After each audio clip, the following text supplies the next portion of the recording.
বিসমিল্লাহির রহমানির রহিম।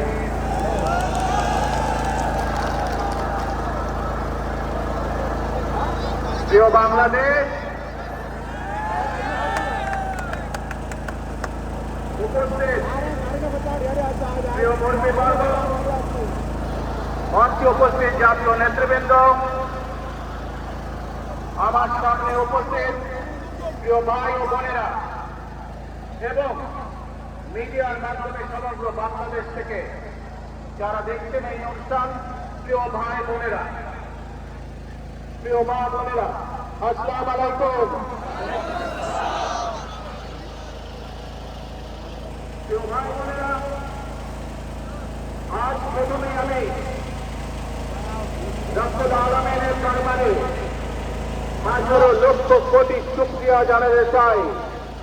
রব্বুল আলামিনের অশেষ রহমতে আজ আমি আমার প্রিয় মাতৃভূমিতে ফিরে আসতে পেরেছি আপনাদের দোয়ায়।